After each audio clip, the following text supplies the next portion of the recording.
Olá pessoal, tudo bem? Vamos começar agora uma pequena aula sobre tabelas e gráficos. Esta é uma aula sobre como interpretar gráficos, alguns tipos de gráficos, ok? Claro que eu não vou esgotar todo o assunto aqui, porque o examinador pode inventar formas de gráficos diferentes, mas eu vou falar aqui dos gráficos mais utilizados em provas de concurso. Então, relações entre grandezas, tabelas e gráficos. Nós usamos, então, tabelas e gráficos para fazer relações entre grandezas, certo?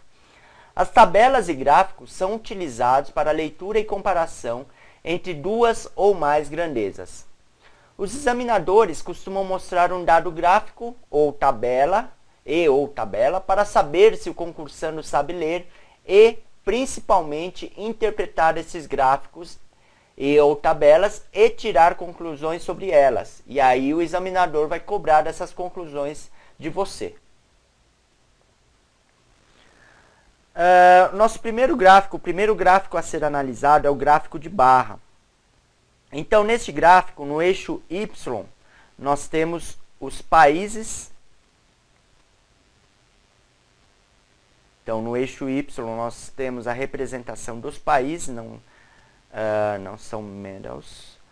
Aqui no eixo X não são countries. Aqui no eixo X nós temos a quantidade de medalhas, certo? E aí como que nós interpretamos esse gráfico? As barras amarelas, elas representam as medalhas de ouro. As barras cinzas representam as medalhas de prata. E as barras abóboras laranjas representam as medalhas de bronze. E aí, por exemplo, vamos pegar os Estados Unidos para começar.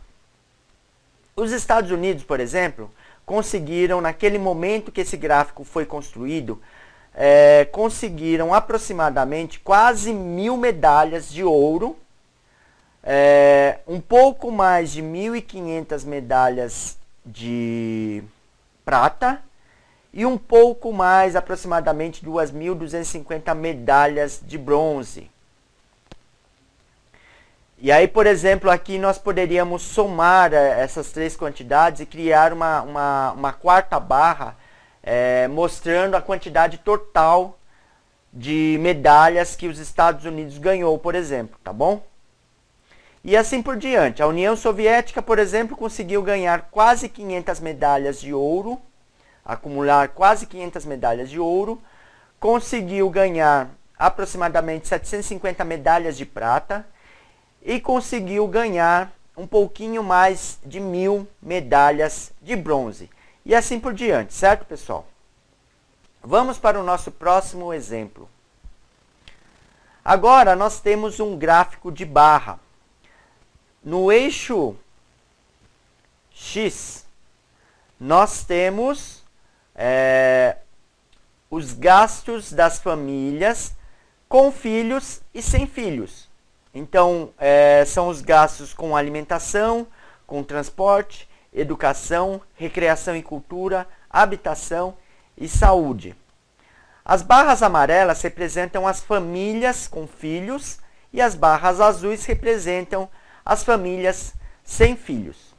No eixo Y, nós temos o dinheiro gasto por essas famílias. E aí, por exemplo, quais são as conclusões que nós podemos tirar olhando para esse gráfico? Uma das conclusões que nós podemos tirar deste gráfico rapidamente, só batendo o olho nesse gráfico, é que os gastos com habitação, independente de se as famílias têm filhos ou não, é o maior gasto das famílias, de todas as famílias pesquisadas. Outra conclusão interessante é que o gasto com educação é muito baixo e que o gasto com educação das famílias com filhos é maior naturalmente do que o gasto das famílias sem filhos. Obviamente que as famílias com filhos precisam investir mais dinheiro em famílias, mas além disso, vocês conseguem perceber que a quantidade gasta em educação é muito baixa, tanto para as famílias com filhos como para as famílias sem filhos. É algo que deveria ser melhorado. O que mais nós percebemos? Que alimentação e transporte tem um certo equilíbrio. As famílias, tanto com filhos como sem filhos, costumam gastar aproximadamente os mesmos valores em alimentação e transporte. E o gasto com saúde também não é tão alto, mas isso pode ser bom ou pode ser mal. Pode significar que simplesmente as famílias, os membros das famílias não adoecem, ou pode significar que a família está priorizando outras coisas além da saúde e estão deixando a saúde de lado. Então nós podemos ter essas duas interpretações no caso de saúde. Mas o que é mais importante para vocês é conseguirem ler esse gráfico, certo, pessoal? Conseguirem bater o olho nesse gráfico e conseguir entender o que está acontecendo com essas famílias, quanto que elas estão gastando com cada item, certo? Próximo exemplo. Agora nós temos um gráfico de linha. Aqui não está especificado sobre o que fala esse gráfico de linha, mas no eixo X, no eixo Y nós temos valores e no eixo X nós temos tempo. Nós temos primeiro trimestre, segundo trimestre, terceiro trimestre e quarto trimestre. Então vamos fazer de conta, por exemplo, que isso seja o gasto das famílias de cada um desses continentes ou países, tá? Digamos, com automóvel, por exemplo. Então, por exemplo, se nós pegarmos os Estados Unidos, que é a linha cinza escuro, ele tinha um gasto no primeiro trimestre de $40 mil. Esse gasto se manteve estável até o segundo trimestre. A partir do segundo trimestre, esse gasto começou a subir e chegou a $60 mil no final do quarto trimestre, certo? Então é assim que podemos ler esse gráfico relativo aos Estados Unidos. O Japão, ele começa de um patamar de gasto de $30 mil, ultrapassa os $50 mil no terceiro trimestre, e a partir do terceiro trimestre ocorre uma leve queda desse gasto e passa a ser de $50 mil no quarto trimestre. E o caso da Europa, a Europa começa num patamar de aproximadamente $25 mil, sobe para $30 mil no segundo trimestre, e no terceiro trimestre sobe para $40 mil e se estabiliza até o final do quarto trimestre, certo, pessoal? Então, isso é o que está acontecendo com cada gráfico de cada país ou continente. A Europa é um continente e os Estados Unidos e o Japão são países, certo, pessoal? Vamos em frente. Agora nós temos um gráfico de pizza. O gráfico de pizza, especificamente o gráfico de pizza, você precisa somar esses percentuais aqui. E esses percentuais aqui precisam dar 100%. Então, uma pizza inteira, ela equivale a 100%,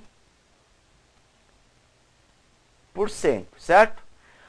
Quando o examinador divide a pizza em pedaços, a soma desses pedaços vai precisar, necessariamente precisa dar 100%, porque a pizza inteira representa um todo, representa 100%. E um pedaço da pizza representa um percentual daquela circunferência. E aí aqui nós temos que, por exemplo, esse gráfico fala sobre a preferência por modalidades esportivas. Por exemplo, nesse gráfico aqui podemos perceber que a maior parte, 40% da população, prefere futebol. Provavelmente esse gráfico está falando do Brasil, certo? 30% gosta de voleibol. Tá vendo, pessoal? O vôlei é roxo, futebol é verde, basquete vermelho, natação azul claro, outros amarelos, certo? É assim que eu estou conseguindo identificar quantos por cento, qual que é a maior preferência esportiva dessa população que nos foi dada aqui. Então, 15% gosta de basquete, 10% gosta de natação e 5% gosta de outras modalidades esportivas. Próximo exemplo.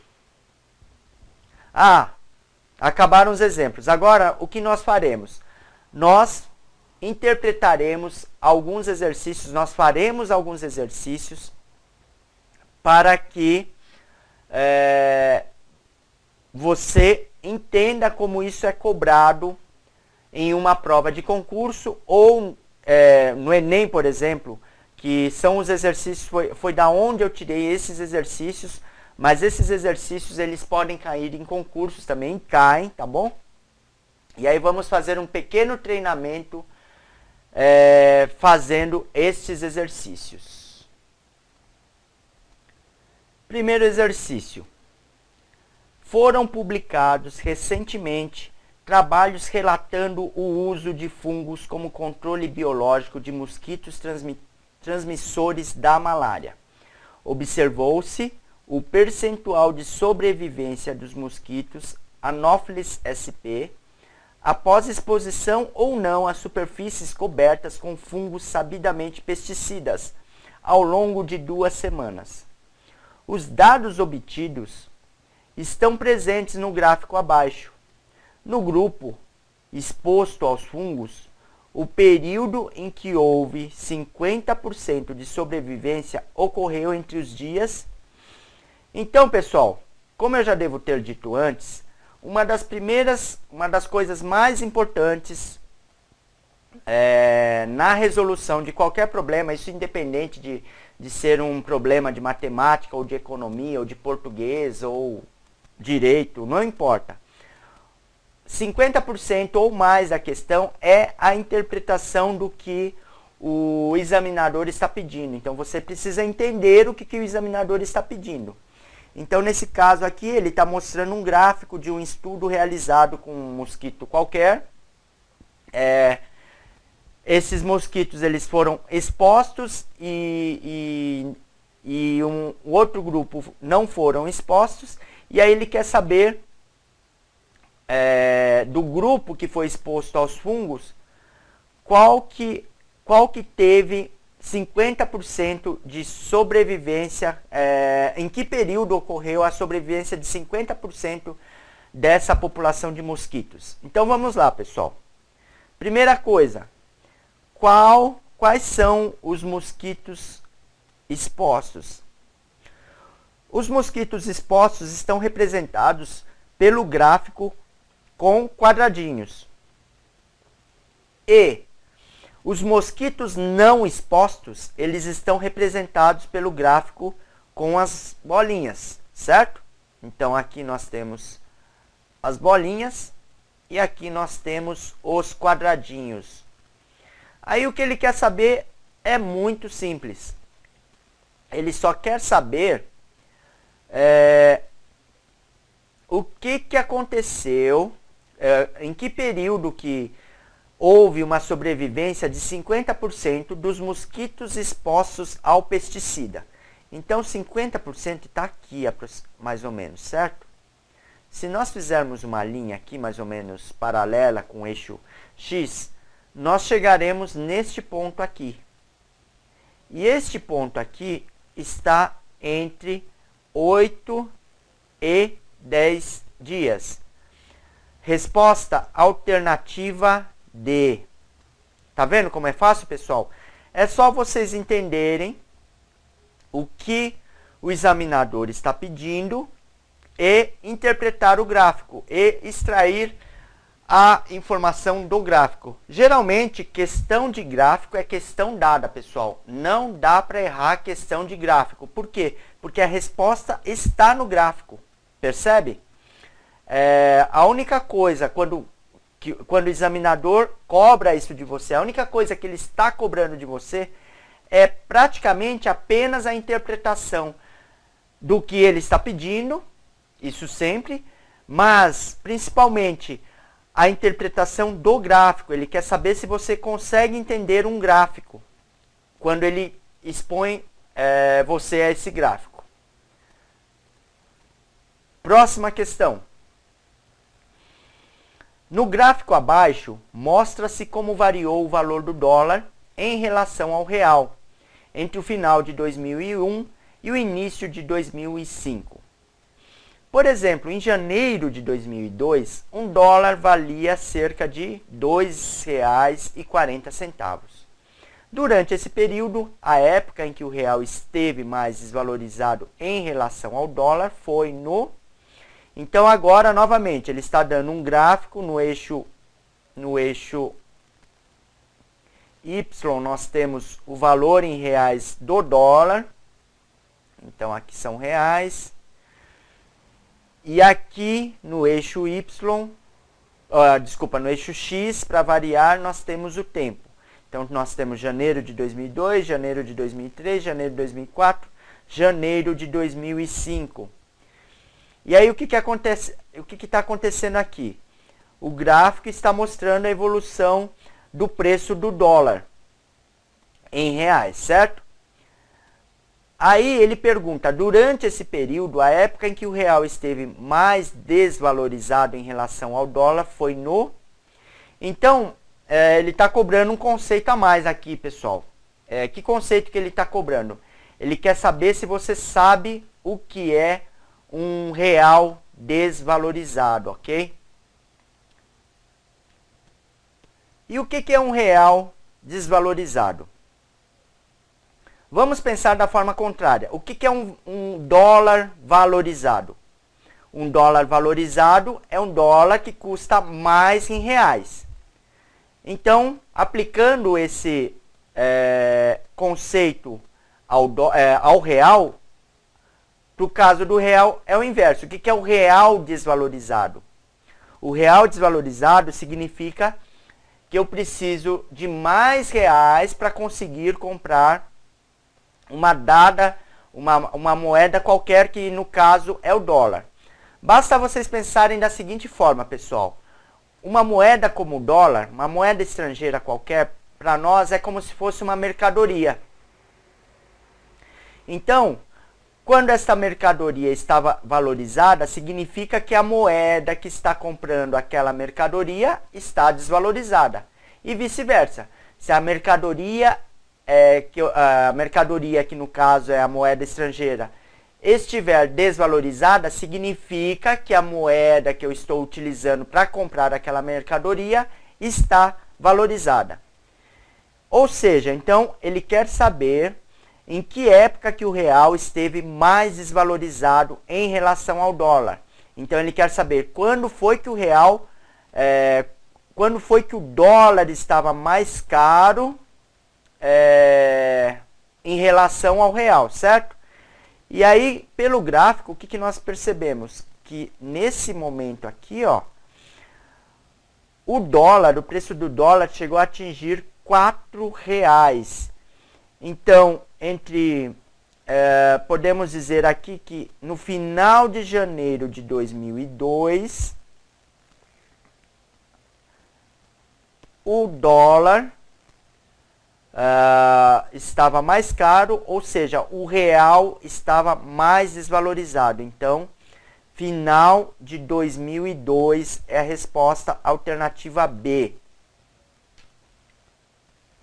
Próxima questão. Exercício número 3. Com base na tabela e no texto abaixo, analise os possíveis motivos para a liderança do Brasil no tempo de uso da internet. Antes de nós olharmos as proposições dadas, vamos dar uma analisada na tabela. Então nós temos aqui uma tabela de distribuição etária da população em alguns países em percentual. Nas colunas vocês têm os países: Estados Unidos, Suécia, Brasil, Bangladesh e Nigéria. Estados Unidos e Suécia são considerados países maduros. O Brasil é considerado um país em transição em termos de tempo ou de maturidade em termos de internet. E os países jovens são Bangladesh e Nigéria. E aí nas linhas vocês têm os jovens até 19 anos, os adultos de 20 anos até 59 anos e os idosos de 60 anos ou mais. O cruzamento entre a coluna e a linha vai nos dar o percentual daquela população naquele país. Embaixo nós temos algumas observações ainda. Essa tabela foi elaborada a partir de dados do US Bureau of Census World Population Profile 1999. E a outra observação é que os brasileiros tiveram em junho daquele ano, do ano que foi de 1999, o maior tempo de navegação residencial na internet entre 11 países monitorados pelo Ibope Net Ratings, média mensal de 15 horas e 54 minutos por pessoa. O país ficou à frente de nações como a França, Japão, Estados Unidos e Espanha. Isso é uma adaptação da Folha de São Paulo do dia 23/7/2005. Aqui então deve ser 1990 e não 1999. Não, desculpa, é 1999, tá certo. Então essa é uma tabela do ano de 2005. E aí vamos analisar as proposições dadas aqui. A primeira proposição diz o seguinte: o país tem uma estrutura populacional, o Brasil, tá pessoal? O país tem uma estrutura populacional com maior percentual de jovens do que países da Europa e Estados Unidos. Então, o Brasil está aqui, certo? Jovens é a linha até 19 anos. O Brasil possui 43,2% de jovens que utilizam a internet naquele ano. Os Estados Unidos tinham 25,7% e a Suécia 19,8%. Então, esta proposição está correta, certo? O país tem uma estrutura populacional com maior percentual de jovens do que os países da Europa e Estados Unidos. Então, isso aqui é verdadeiro. Proposição 2. O uso de internet em casa distribui-se igualmente entre as classes A, B e C, o que demonstra iniciativas de inclusão digital. Pessoal, vocês viram alguma coisa sobre distribuição da população entre classes? Não, né? O que ele está fazendo aqui? Ele está inventando uma informação, tentando induzir você ao erro. Então, ele faz com que você... como não há os dados sobre as classes A, B e C, o candidato erroneamente pode chegar à conclusão de que essa distribuição é igualitária entre as classes A, B e C, e não é. Na verdade, a tabela não está dizendo nada sobre classes. Então, não dá para afirmar nada a respeito, já que a tabela não está falando nada sobre isso. Logo, esta proposição é falsa.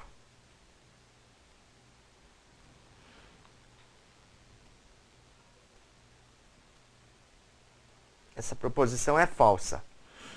Proposição 3. A adesão ao sistema de internet por banda larga ocorre porque essa tecnologia promove a mudança de comportamento dos usuários.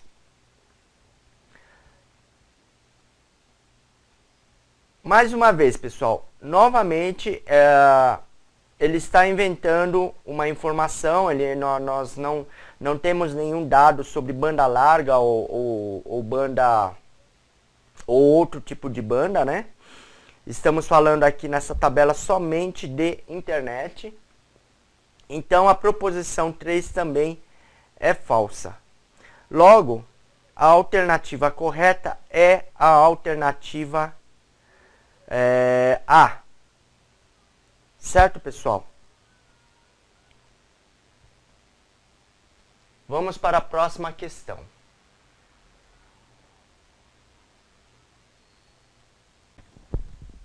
Considerando os conhecimentos sobre o espaço agrário brasileiro e os dados apresentados no gráfico, é correto afirmar que no período indicado A. Então vamos lá, antes de ler as alternativas, vamos ver o que está acontecendo nesse gráfico. Então nós temos aqui área plantada em milhões de hectares e produção em milhões de toneladas, certo? Então o gráfico de baixo ele é relativo à área plantada e o gráfico de cima é relativo à produção em milhões de toneladas. Aqui no eixo X nós temos os anos e aqui o preto, a área plantada está em hectares, certo? Ele dá essa informação aqui na legenda. E a produção está em milhões de toneladas. Então vamos às alternativas. A. Ocorreu um aumento da produtividade agrícola devido à significativa mecanização de algumas lavouras, como a da soja.